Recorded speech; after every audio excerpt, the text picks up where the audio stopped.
Welcome to Go Pro, How to Become a Network Marketing Professional by Erric Worre. You are now listening to CD 1, which is titled, My Story. Okay.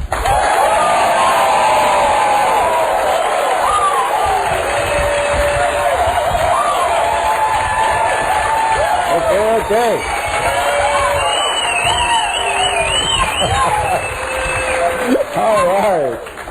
Very enthusiastic crowd. How's everybody doing?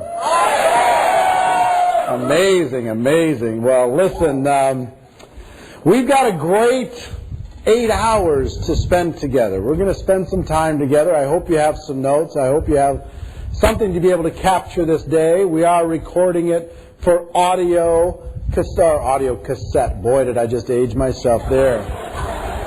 Audio CD and for download online. And I will tell you, for all of the people who are listening in your automobile or listening on your iPod or listening on whatever device on your computer or wherever you're listening, you're here in spirit. I'm glad that you're here. I want to congratulate you for making the commitment to be able to get this program and to be able to invest in your learning, invest in your future, invest in the network marketing profession, the greatest profession in the history of the world. There's nothing better.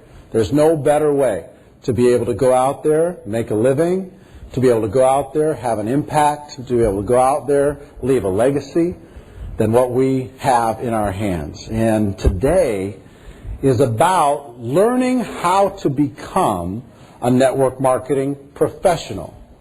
And there's a difference between the posers, the amateurs, and the professionals.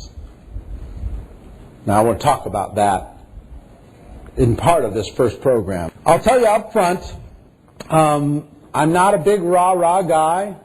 I'm not going to be, getting everybody jumping on their chairs and putting chandeliers on their heads and, chanting the name of their company and any of that kind of stuff. I'm a person that my style is, I'm not a big motivator. I think the best motivation comes from education. The best motivation comes from a good game plan. If you had a road map and you believed it to be true, or a treasure map and you believed it to be true, you wouldn't need a lot of motivation to get through the treasure map. But if you don't have the map and you get involved in this business, and the best way I've heard it described is you get involved, and we're happening to do this in San Francisco, California, but when you wake up in the morning, you see this fog. And when people join network marketing, there's this fog that they step into. And they can just barely see. And it doesn't inspire confidence, it inspires fear. And as they take a step, slowly the fog starts to lift. But my best wish is that they take a step in the right direction. That they don't take a step in the wrong direction, because as they take a step in the right direction, it gives them the ability to take the next step and the next step and the next step and the next step.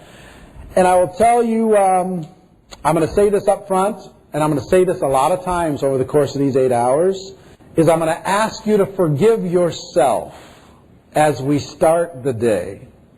Because it's going to be a huge urge for you to be able to say, oh my gosh, if I would have known that, I wouldn't have destroyed my warm market. If I would have known that, my organization would be 3 times bigger than it is today. If I would have had that key to success, oh my gosh, I am now furious at my upline for not telling me what you're telling me right now. Understand all of us have gone through the same thing. So resist the urge and understand that you're here today for a reason today and ready to be able to move forward today, independent of anybody else, to be able to create your future. Okay? So if you can adopt that, forgive yourself, and every time you're feeling like, and you start thinking about the people that how am I going to try and reel them back in because I screwed it up, or I didn't get them started right, or I approached somebody wrong, or whatever. Just forgive yourself and understand it's all part of the learning experience. If you're brand new and you're listening to this, thank your lucky stars, that you have a decreased chance of going through the same pain. I say decreased because it's not 100%. Almost everybody who joins has some flash of brilliance at some moment in time, and they think they're going to know how to do it better than the people who've already made millions, and they're going to say, yeah, I know they don't do that, but I'm just going to put my little wrinkle on it. And then 6 months later, they're going to be saying, oh my gosh, if I only hadn't have done that, all right, I'm going to be able to figure it out. So we do our best, but understand all of this is part of our journey. Now, there's many, many different companies.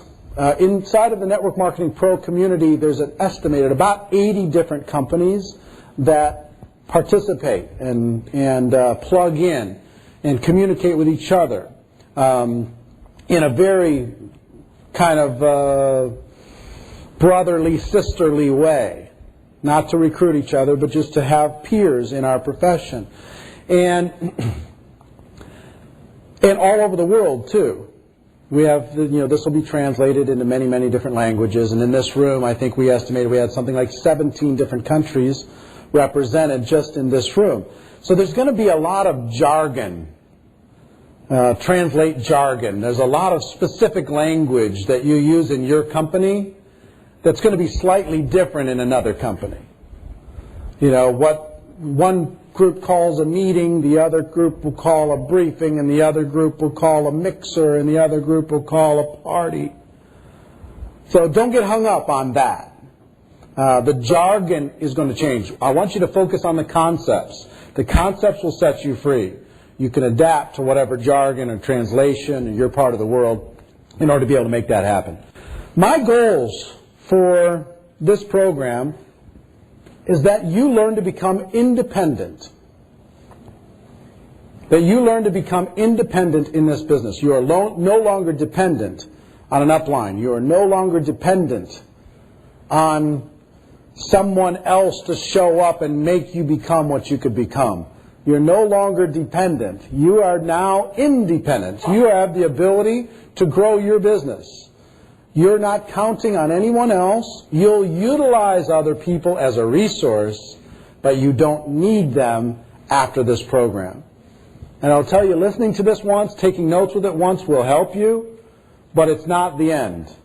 When I started to listen to Jim Rohn audio cassettes, the #1 Jim Rohn audio cassette for me was Challenge to Succeed, and it was a 3-hour audio program, and I'll tell you, I listened to that audio program 100 times all the way through in my 20s. I've listened to it probably 300 times all the way through to be able to help it make something more of me, and it has. And that's the same thing that's going to help here. Spaced repetition, being reminded, oh yeah, being reminded, oh yeah. As you listen to this program once, you're going to get a benefit. When you listen to it again, you're going to hear things you didn't even hear the first time. Partly because you're going to be listening, you might not be as distracted, but the bigger reason is you're different the next time you listen to it. And then you listen to it again, and then you're different. And then you'll start using some of the words, and then you'll start using some of the concepts. And as you practice those, that will make you different again. Incorporating this into your DNA. Does that make sense? Okay. So if you're with me, say I'm with me. I'm with you. That didn't even make sense.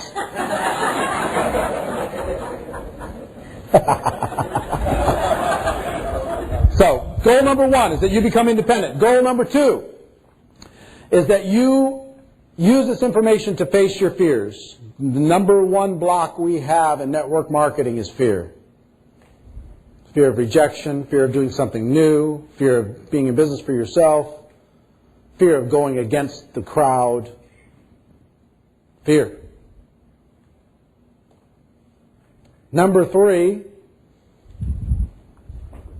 that you get the leadership abilities and skills necessary to be able to not only get yourself started, but to be able to recruit.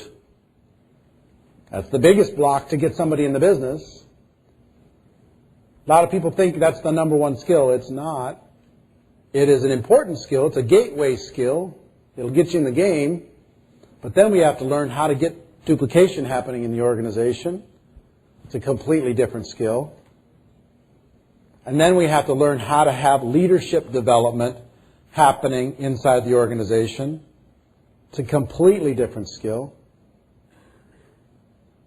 So we're going to be talking about all those things. As we start this, let me start by sharing a little bit of my story, because some of you might be saying, who is this guy and why does he think he has answers? And I'm going to share some of that with you. I grew up in Minneapolis, Minnesota, in the United States, and I have a great family. I have a great mom and great dad, and they're still together today, and I have 2 brothers and 2 sisters, and we grew up in a loving family. We never went without food. We never really got to eat what we wanted, but we never went without food. My dad was a pastor and never took a salary as a pastor, so he was always buying and selling cars and, just scrambling to stay alive. We heated our house with wood in Minnesota, which made me hate wood. I'm not kidding. Every day after school, oh my gosh, we got to chop wood, we got to stack wood. We got to throw wood down the little battered window into the basement. And we'd have to stack it in the basement. And then we'd have to get up in the middle of the night. We'd have to throw it into the fire in order to be able to stay warm. And I just hated it so much. And I will tell you, the thing that I use to describe my family, outside of a loving family, is we were always looking to cut corners. If we could cut a corner, we were cutting it. If there was the thing that would light our family up is a garage sale. If there was a sale at the store, oh my gosh, they'd go crazy. There was a thing back at that time called old-fashioned bargain days, which was downtown Minneapolis. And Dayton Hudson stores, they would just basically liquidate everything. And here we were, brought down by our parents, face squished against the glass, waiting for them to open the door so we can get, a shirt for $1, right? And I remember hating that so much. This fact of hoping to get the scraps, the things that nobody else wants out of life, and then being happy about it. Because my family was proud of it. They say, you like this tie? Got it for $1. 20 for $1. It's like, why do you don't need to say that. Why do you need to say that? I hated that. Don't say it. Just if they say like it, say thank you. Leave it there, for crying out loud. Help me out. Right?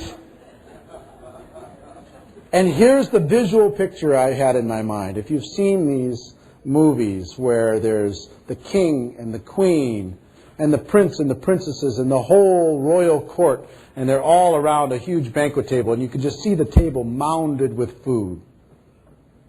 And they're enjoying this great thing. And here's me and my family under the table, hoping for something to roll off the edge. Here's a chicken wing. Chicken wing, I got a chicken wing. Don't talk too loud. They're up there. There's a chicken wing. How much you get this chicken wing? I got it for free. Yeah, but you had to sit under the table. That's how I felt. And I remember, I have one of my old high school buddies who's in the room. I remember back at that time that the item of clothing that was a must-have was Levi's red tag jeans. That was a absolute must. And my father refused to buy them. $20. $20 for a pair of blue jeans? Are you out of your mind?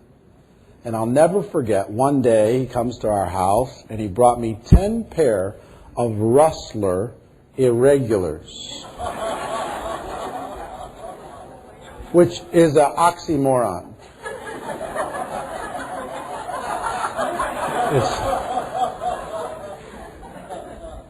to have irregular Rustler jeans, 10 pair at $4 a pair. I was like, Dad, you just don't get it. You just do not get it. I've asked for forever. Buy me one pair of Levi's red tag jeans, and I will wear them out. I won't grow, I promise.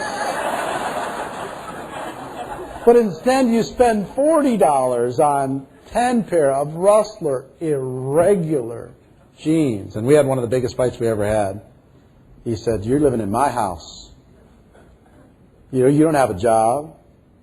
Yeah, I'll put the clothes on you that I decide to put on you. You want to change it? Go change it. I wasn't ready to change it at that moment. So I sat and complained about it. But that was kind of our upbringing, right? So people respond. You know, brothers and sisters can respond different in the same household. Have you noticed that? Some could take that experience and they say, for the rest of their lives, getting a deal is the way to go. It gets them excited. And others could be like me and says, you know what, I don't want a deal. I want to pay fair price for whatever it is that I want. I want it when I want it. I don't want to wait till December to buy the car. I'm going to buy the car when I feel like buying the car. And I want the car I want, not the one I can afford. And I learned through Jim Rohn, he finally gave me words with this that said, if you'll become what it is that you're supposed to become, the greatest value in getting is not the getting, it's the becoming what you need to become in order to be able to get, to be able to pay fair price. He finally gave me words for that, to be able to say, no. See, a lot of people join network marketing and they want to get lucky, really. So if you set a goal to make $1 million a year in network marketing, and it is an attainable goal, it's a high goal, but it's an attainable goal, the $1 million isn't the reward. It's you becoming a $1 million person that'll be the reward. You can get the millions over and over and over again, no matter what the circumstance. So, back to my story. I barely escaped high school. C- average. I was one of the kids that made the top 75% of the class possible.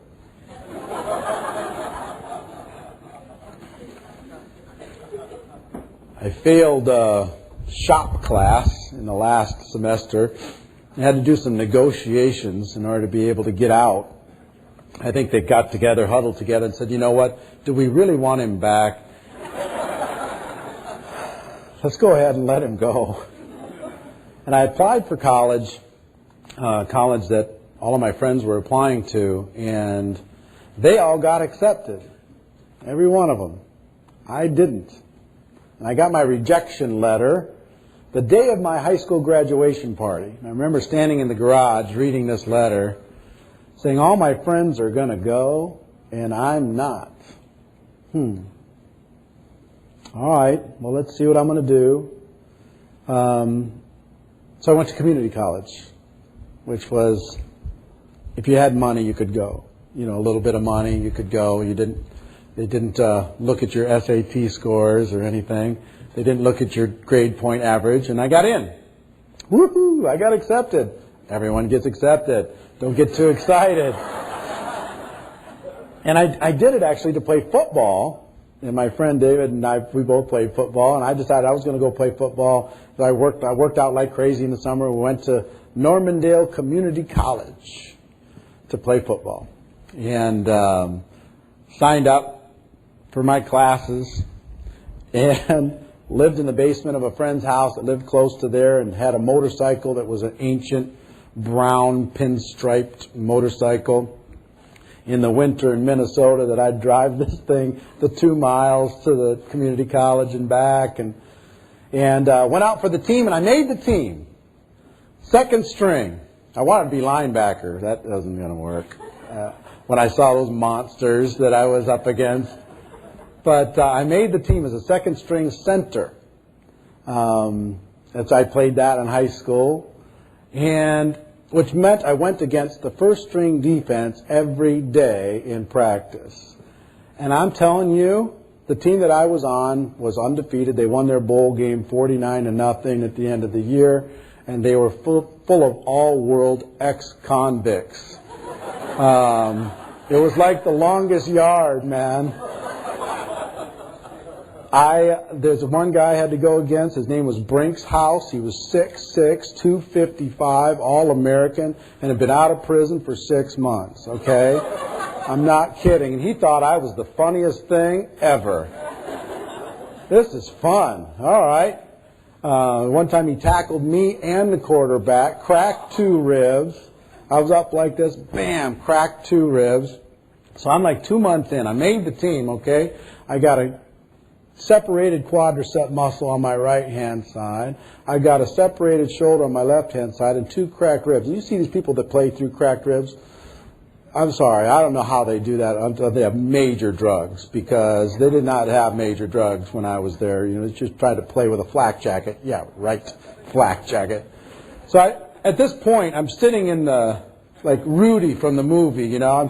I'm sitting in the training room, this arm up like this, wrapped, this thing all wrapped because I can barely breathe. My knee is swollen purple. And I'm thinking, you know, I'm probably not going to go pro.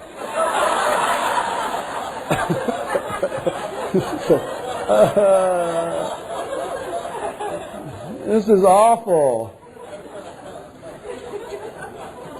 So since there was no other reason to go to college for me, I dropped out.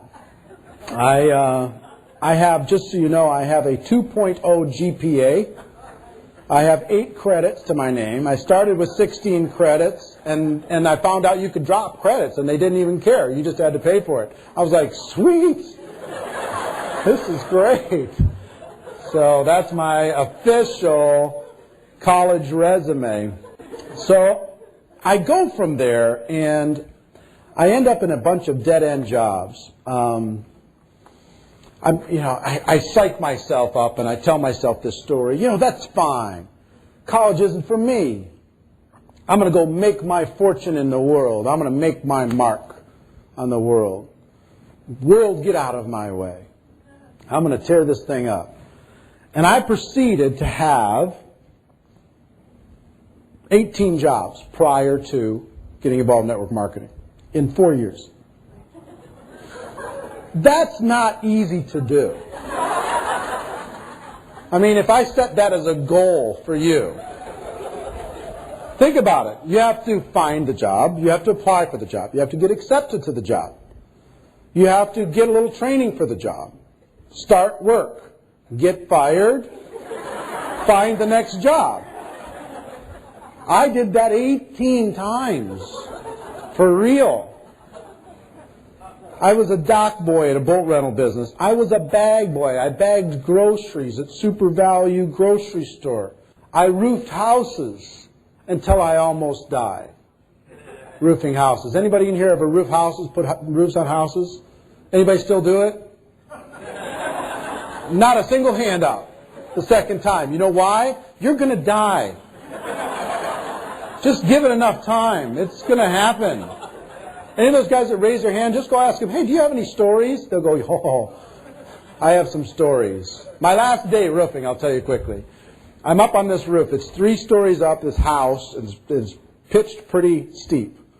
And I'm tearing it off. And the 3 stories up, I'm up above the garage. There's a tuck-under garage. So there's 2 stories and then under the garage thing. So I'm tearing off the nails, and I'm up on the top, and it's really old, really smooth hardwood. And I'm tearing the nails out, and I kind of get to the bottom, and there's this rickety gutter.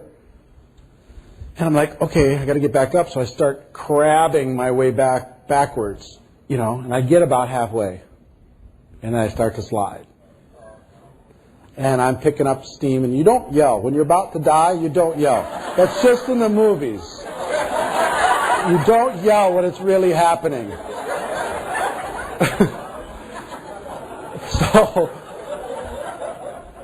So I'm crabbing up, and I start sliding. Oh my God, oh my God, oh my God. I'm sliding, when I'm looking at a million things can go through your head in 3 seconds. One is, will the gutter hold me? No, it won't. 2 is, can I stop myself? No, I won't. 3, I'm thinking, and I have this hatchet from roofing the house in my hand. So I turn around and I just go, boom. And it went right through a knothole. Because it would have bounced right off, I think. So it's right through the knothole. My legs are right here hanging off the end. And I'm holding on. Then you yell.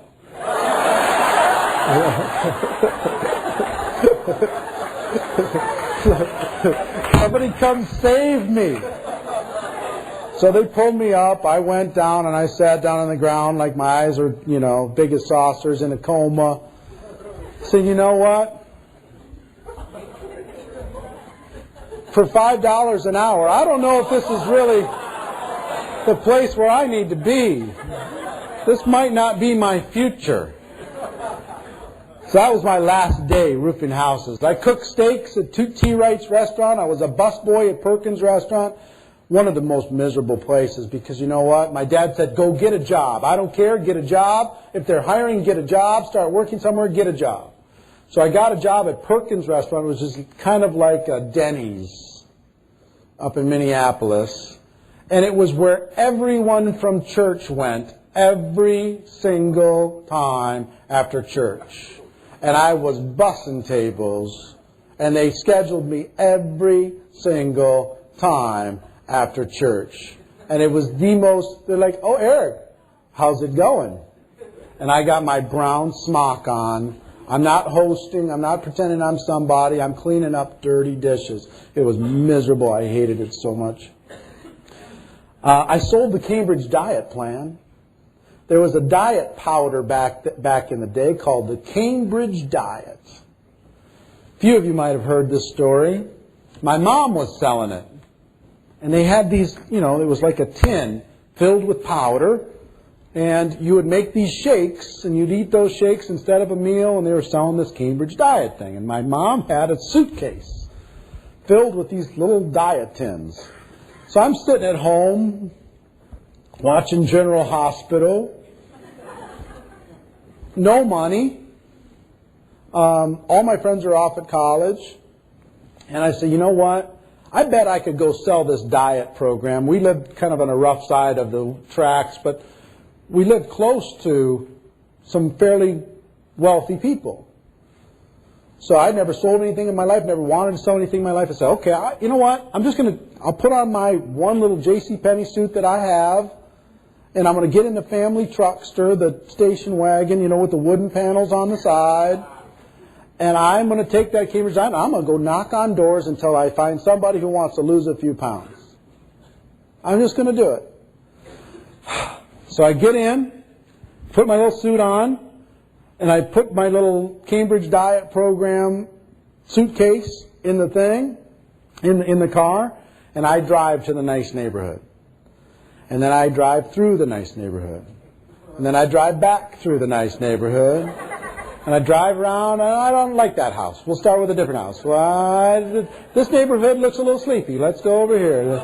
And I drove for about an hour until I finally said, this is stupid. I got to stop and at least do something. So I get out of the car. And, can I borrow your purse? So I get out of the car. And I got my little suitcase. And there's this big driveway up to a house. And the driveway's probably, I don't know, it's 50 yards, 60 yards. It's a ways. So I'm halfway to the house, getting up my courage, figuring out, hi, I'm here, take pity on me, buy some stuff. I've seen the pitch before, we're here from the inner city, we're here to sell pencils, to raise money for, you know what I mean? And I always buy every time. Ever since this incident, I buy every time. So I'm walking, I'm halfway up to the door, and around the corner comes a Doberman Pinscher. And he's just looking. And his lips curl up over his teeth. And I hear this low growl. He takes 2 more steps. I realize there's no leash. So I'm like, okay. I take 1 step back, and he is going full out. His hind legs are in front of his front legs. He never even barked. Okay? I am running in my JCPenney suit to the station wagon. Please get me to the family truckster. Anything. Help me survive. I get back, but I can't. I grab for the door and I can't quite get it because he's jumping for my head. I take the briefcase and I swing it. Boom! I hit him full in the head, spun him around. I get the door open. He goes for my feet. The briefcase, boom! I hit him again. He spins around. I barely get him. Bam! And I close it. And he's on the window going. I'm going.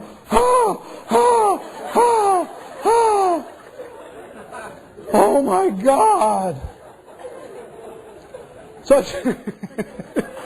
I've joked for years that the Cambridge diet plan saved my life, right? True story. True story.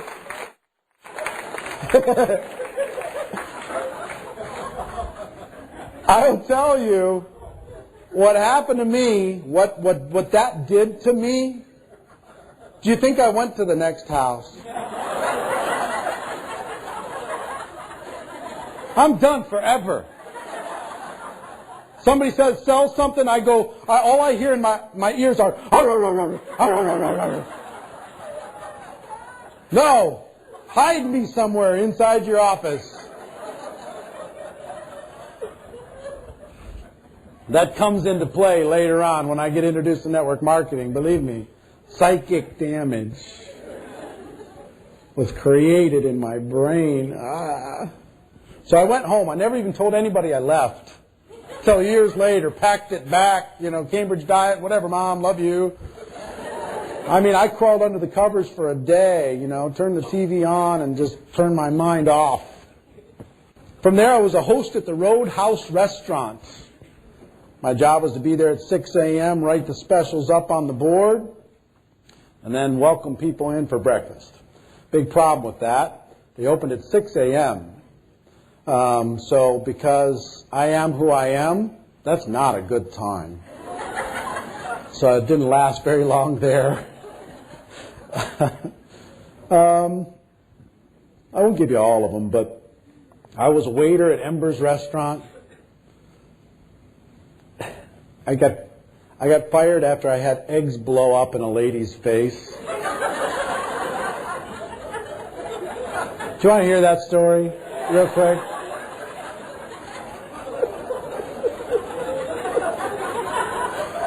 I'm at the Ember's restaurant. It's like a Minnesota thing, okay? It's like a Denny's. And I'm waiting on tables, and this perfect little 80s couple comes in. Big hair mom, big hair, little 7-year-old kid, and dad, perfectly combed hair dad, and they're in there for their little breakfast. It's kind of after the breakfast rush, and we come in, and hey, everybody, can I take your order?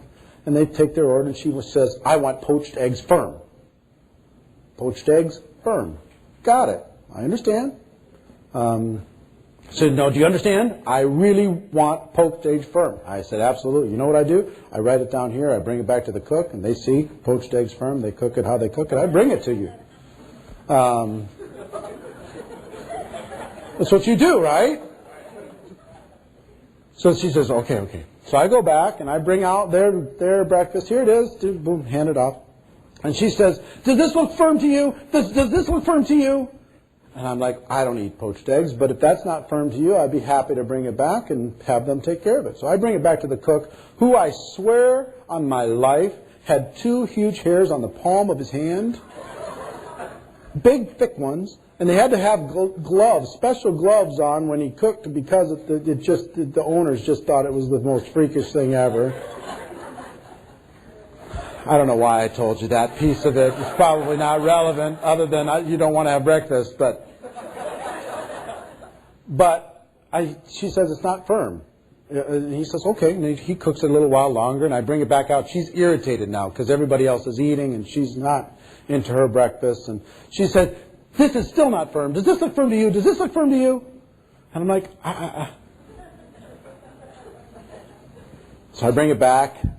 He says, it's not firm. He says, fine. Puts it in the microwave. Cranks it up. Looks firm to me. I bring it out. No sooner do I set it down in front of her, and it explodes. Boom, boom, boom, boom, boom, boom, boom, boom, boom, boom. Like 5 times. There's hair hanging down her big 80s hair. There's eggs hanging, dripping. So step 1, the son, who can't laugh in front of his mom, falls sideways on the bench and slides under the table. Step 2, Dad can't hold it together. Step 3, I can't hold it together. Step 4, Eric's out of there. It's like, hey, this didn't work out.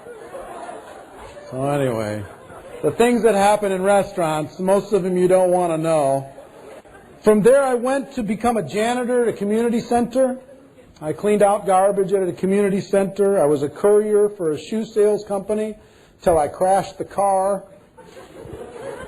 True story. They couldn't keep me on because they would raise the insurance, for the whole company if they kept me on. So, but that was owned by my brother-in-law, so he opened up a shoe sale company. So I went and sold shoes for a little while. I went and became a peanut vendor at the Hubert H. Humphrey Metrodome. Peanuts. Get your peanuts. Got fired. True story. Absolutely happened. How do you get fired from selling peanuts, right? I mean, 2 things happened. I sold peanuts and I sold Cokes. The first one was the Cokes. The Coke incident. I had a thing of Coke, and I'd walk up, who wants Coke? Coke, do you want a Coke? Blah, blah, blah, blah. Well, halfway through, I've got to go to the bathroom. How do you go to the bathroom? You got a thing of Coke, right? And the way it is, you get a ticket, and you have to bring back the ticket or the cash, or you owe them for the thing of Coke. I have no money. So I went in to the stall in the bathroom. I set the Coke down, and all those dirt bags in the rest of the room grabbed my whole thing. I'm like, hey, put that Coke back. The Coke was gone. 40 of them. I don't have any money. So I go to my manager and say, hey, I had to go to the bathroom. They stole all my Coke. They said, hey, that's your responsibility. You got to work it off. Okay, so that's step 1. Step 2 is I'm selling peanuts. Peanuts, get your peanuts, and I would throw the peanuts. And if you couldn't catch it, you get it for free. Hey, here's your peanuts. Throw it around. And at a Twins game, I threw it, and it bounced off the guy's hand. Somebody hit him, and it bounced off his hand. It hit a little old lady in the cheek. It didn't hurt her. It was a little bag of peanuts, not like the huge bags like they have today. Smaller bag of peanuts. It hit her in the cheek, but she was not pleased. And her husband was not pleased. And I went up and I said, hey, I'm sorry. He was a bad catch. He should have caught that bag of peanuts. Can I give you some free peanuts? I'm already in the hole with my boss, but can I give you some free peanuts or something? And after talking for a few minutes, they said, okay, it's fine, it's fine. Well, I come back in the next time, my manager says, he said, did you hit a little old lady in the face with peanuts? I said, yeah, but it wasn't like, it didn't draw blood or anything, He said, well, her husband has filed a lawsuit against the Hubert H. Humphrey Metrodome, the Food Concession Company, and the Minnesota Twins.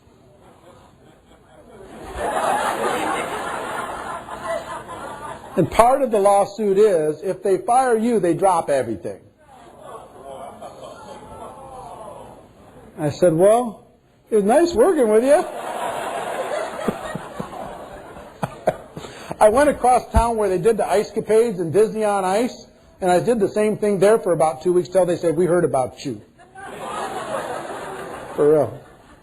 I'm building a nice resume though, huh? Nice resume.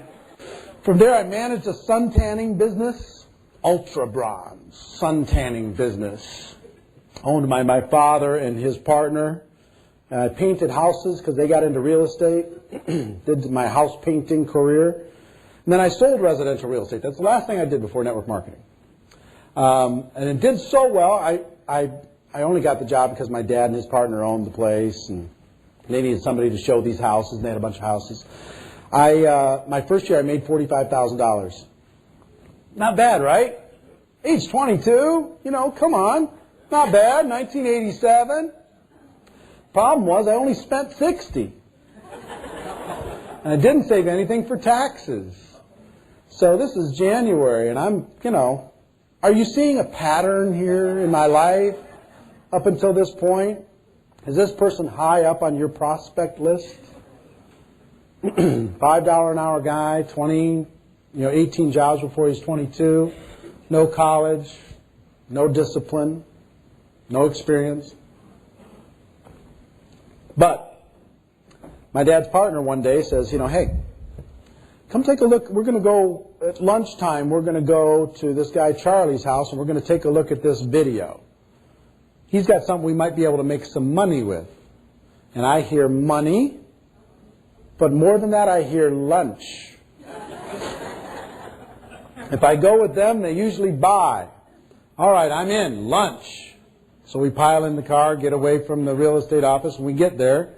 And we watch this videotape, and I'm making fun of the videotape the whole time. I'm making fun of the product. I think this is the dumbest thing ever.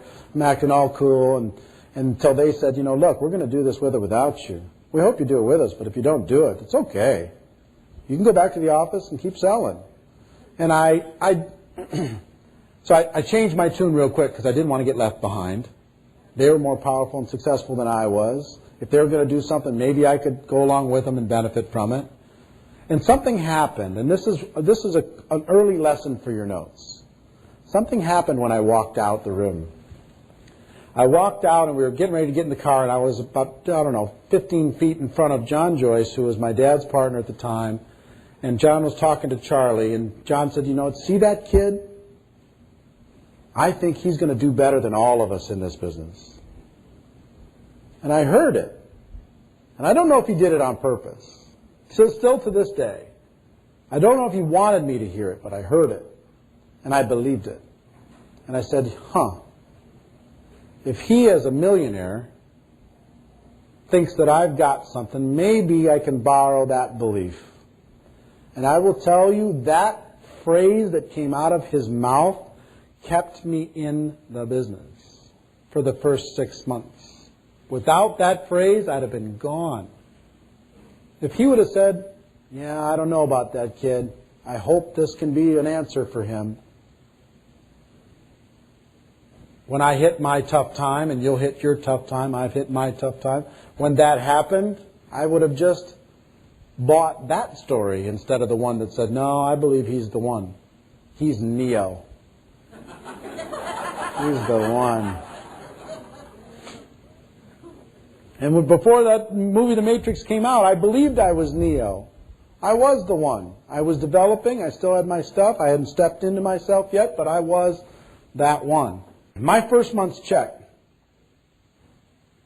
This was with a company where today's companies, the checks that you build are actually real checks because you don't have big buy-ins and you don't have expensive qualifications typically today.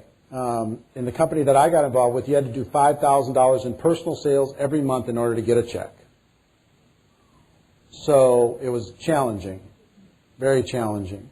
But you could earn some money pretty quick because you bring a handful of people in, it can create some pretty good volume fast. My first month's check was $7,454.73. I still have a copy of it. My second month's check was $12,244. Guess how much of it you think I spent? All of it. Every penny, man, because the next one's going to be huge, I'm sure. Look at you draw those two on a map. It's going up, baby. And I realized one really important thing, another lesson for your notes.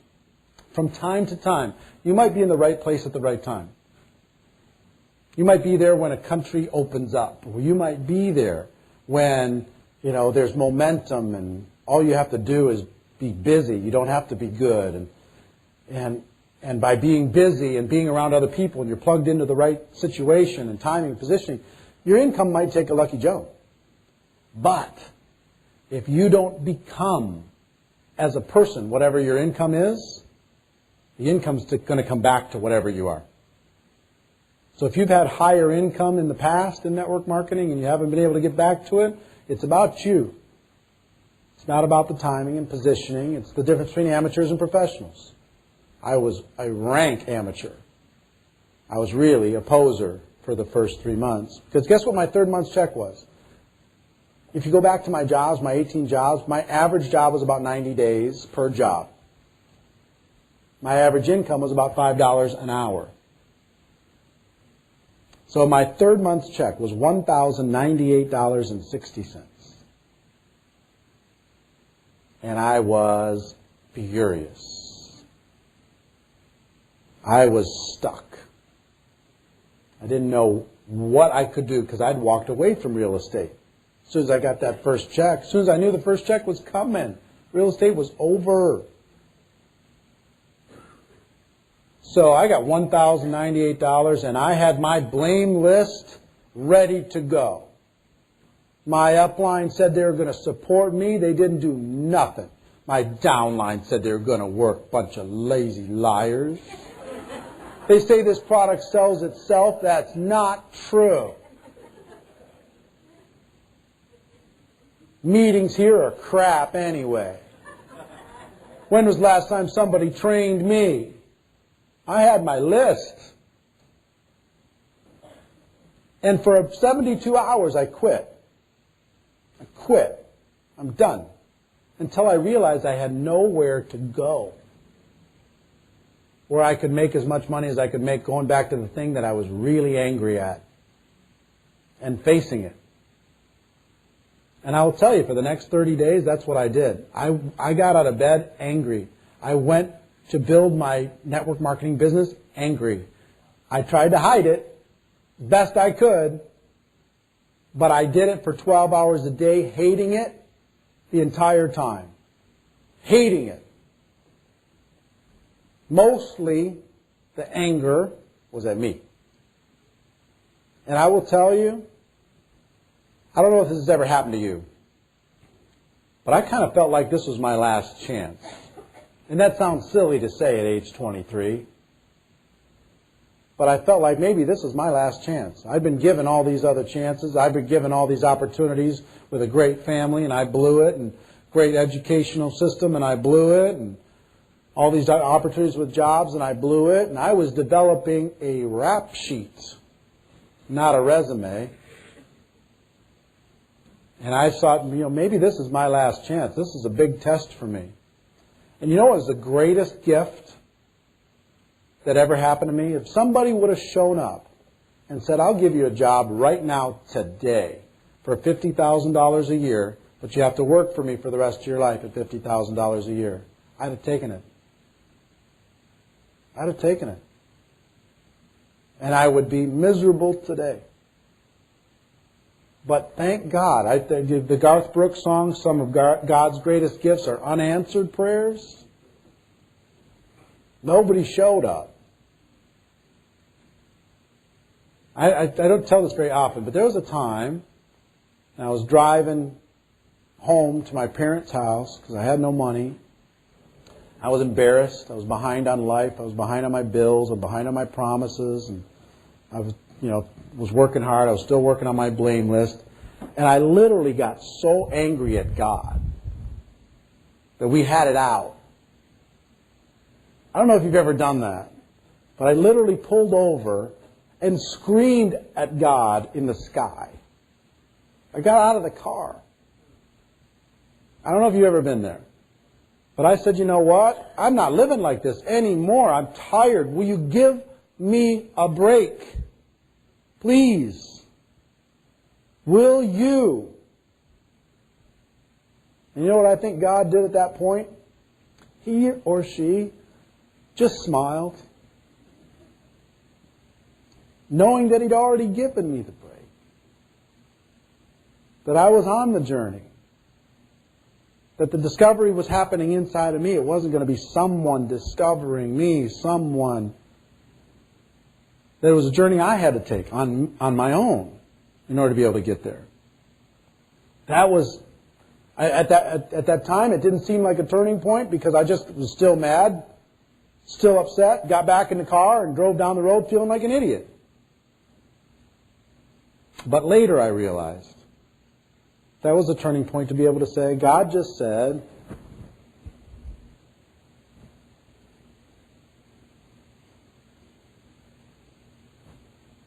I love you.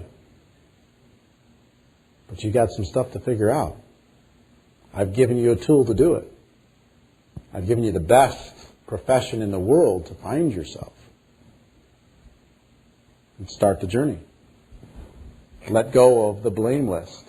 Let go of the viruses. You know what I realized in the first year? I had 3 huge mental viruses in my head. Any of you know anything about computers? A virus in your computer can really mess with things, yeah? A 1 turns into a 0 and it can change everything. 3 viruses in my head. One was the blame virus. I was a professional at saying, it's not me. It's not me. It's them, it's this, it's circumstance, and it's the weather, it's the economy, it's my bosses, it's the educational system. They didn't do a very good job with me. It was my coaches, it was my friends, it was my family. How can you expect me to succeed with a family like this? I never had any real difficulties in my life. How can I expect to succeed without having to have any real difficulties in my life? I had my blame list. And I had to learn how to take responsibility for everything that happened to me and shape my life instead of blaming, because I found out there's no money in blaming. I needed money. So I took responsibility. That was the first virus. The second virus, this was a big one. I wanted to get the results first and then I'd work hard. Give me the promotion and then watch my smoke. Give me the raise and then watch my attitude change. Give me a new rank. Once I have a new rank inside of my company, then I'll step into my leadership. Until then, I'll wait. I worked at a boat rental business when I was a kid. And I remember there was a guy who got like $2.50 an hour. I got like $2.50 an hour. He always paid us in cash, this guy, $2.50 an hour, and I'd go clean up these boat rental businesses, or these boats when they come in for people fishing. And there was a guy there that made $4 an hour. And I went to the boss and said, you know, I've heard he makes $4 an hour. How can I make $4 an hour? I'd like to make $4 an hour, which is a great question, by the way. You know, how can I get to that next rank? How can I make more than I'm making now? How can I get to that 6-figure level? How can I become the world's best inviter, the world's best recruiter? How can I do all these different things? And he smiled and he said, Eric, here's what he does. He knows this, he knows this, he knows this, he does this, he does this, he does this, he takes care of this for me, I don't have to worry about that for me, and because of that, he's worth $4 an hour. I said, well, let me ask you a question. If I do the same things, will you pay me $4 an hour? Answer, absolutely. So the next day, I get up, I'm there early. I'm the earliest guy there. And I'm working by the time the first person shows up. And everybody's like, what happened to this guy? And I'm busting it all day, and I'm taking care of all kinds of stuff, and I'm saying hi to all the customers, and I'm doing everything. I mean, I got it dialed. At the end of the day, I'm spraying down the docks. Everything's pristine. Parking lot's picked up. The whole deal. I go to the boss. Well, how'd I do? He said, Eric, you did great. Everybody commented today how great you did. Well done. I said, well, you told me if I did this that I could get paid $4 an hour. And he said, Eric, look, it was a great day. But you're going to have to show me that you can do that on a consistent basis before I'm going to be ready to make that move. And you know what I did internally? I said, oh yeah? You're trying to take advantage of me, huh? You're trying to hold me down, aren't you? You're trying to keep me under your foot, aren't you? You're never going to let me get up there, are you? You're just trying to get that extra $1.50 from me as long as you can, aren't you? Rich guy talking to a little kid. I see where I fit in this world. Next day, I show up a few minutes late. I wait till somebody tells me what to do. I put in the minimums. I said, you know what? If I'm getting paid $2.50 an hour, that's what you're going to get. $2.50 an hour. I showed him.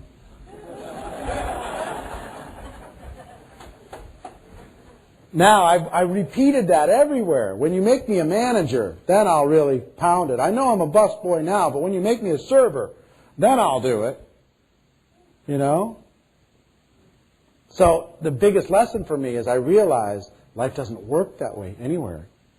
You got to come in, pay your dues. You got to work hard first. And then the universe will get out of its way and it'll pay you.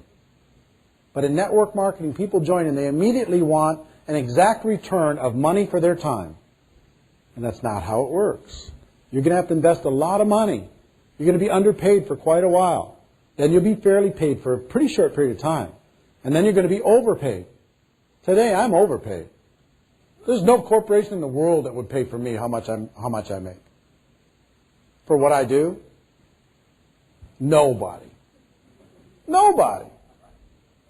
And if they did, I've worked as a consultant for a company making $1 million a year. It was the most miserable experience of my life. Because again, they have your foot on your neck the whole time. Versus, hey, you did that yesterday, what are you going to do tomorrow? Blah, blah, blah, blah. Same kind of stuff. For the freedoms that you get and the money that you get, it's unbelievable. So that was the second virus. What's the third virus? The third virus. Oh, the hope to get lucky virus. That was a big one for me. I would much rather get away with something than earn it.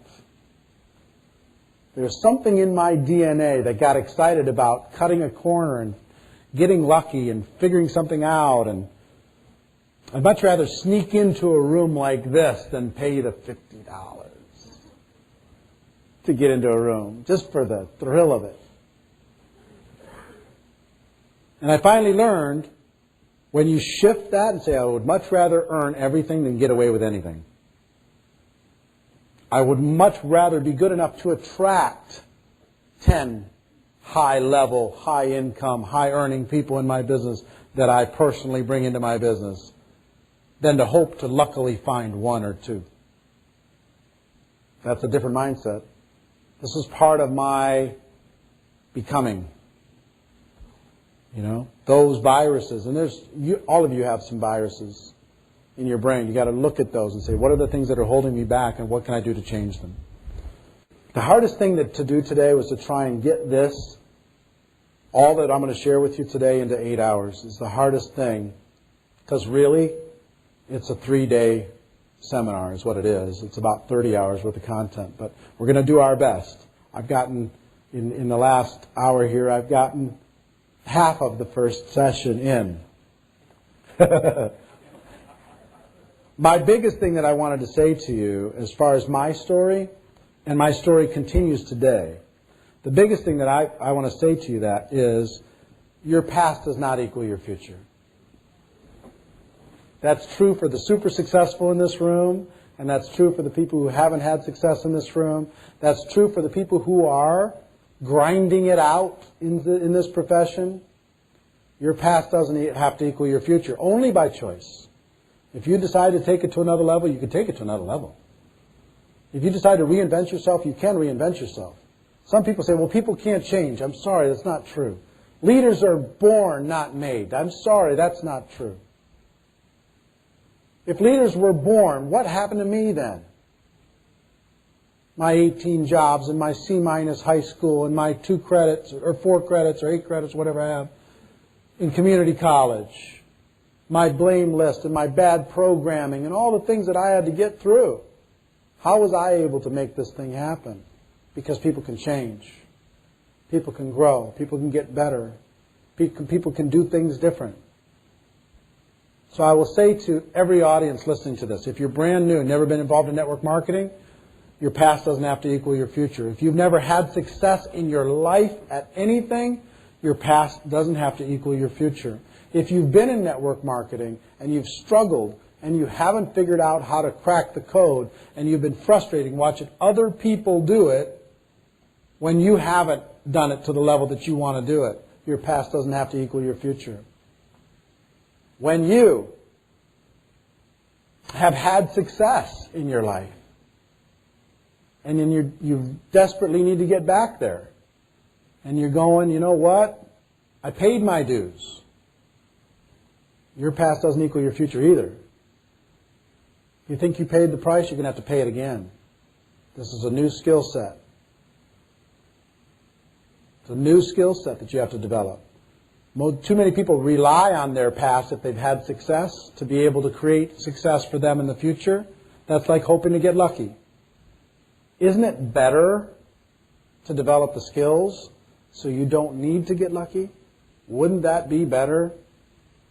That if the world blew up, something happened with your company, something happened with your product, you still had the skills and you could very quickly replace whatever it is that you lost? That's what happened with me. My skills made a place for me. It wasn't timing and positioning. It's my skills did. So we're going to spend time talking about today is those skills. I will also tell you this. I've made many, many millions of dollars in the network marketing profession. I'm actively building in it today. I say that because I'm not just one of the trainers telling you that, what sounds good from the front of the room. There's a million generic trainers out there saying what sounds good from the front of the room. The people who really build the business laugh at those people. Those people sell a lot of stuff, but they don't get a lot of respect from the people really building it.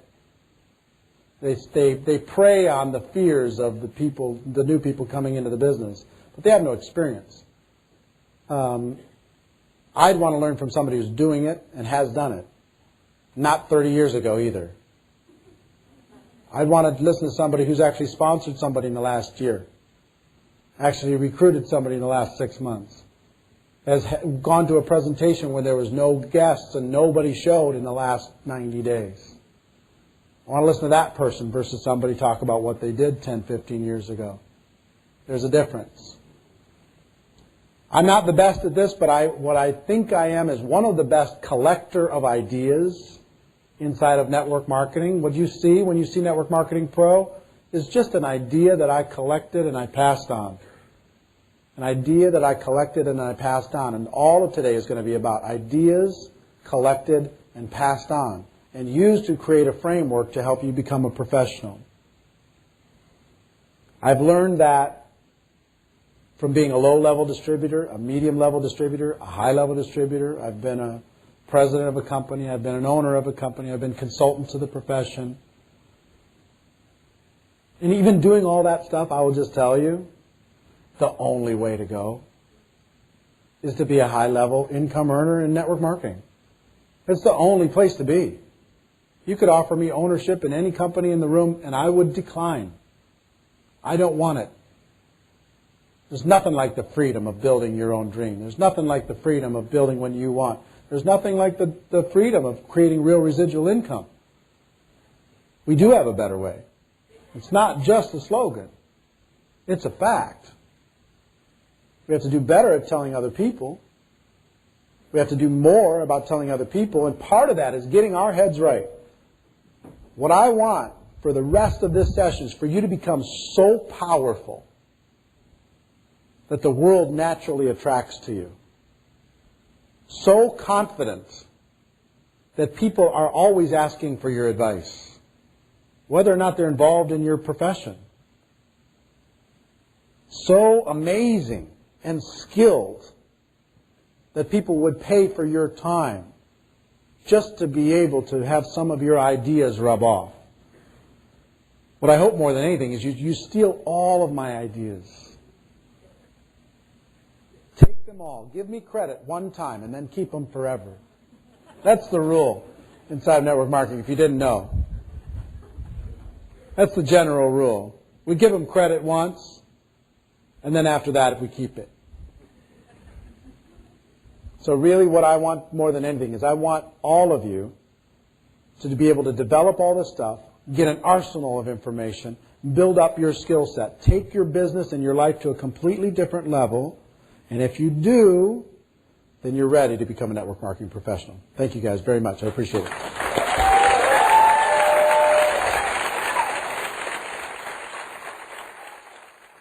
This concludes CD 1, and you are now ready for CD 2, titled Success Concepts. Thank you for listening to Erric Worre's Go Pro, How to Become a Network Marketing Professional audio album.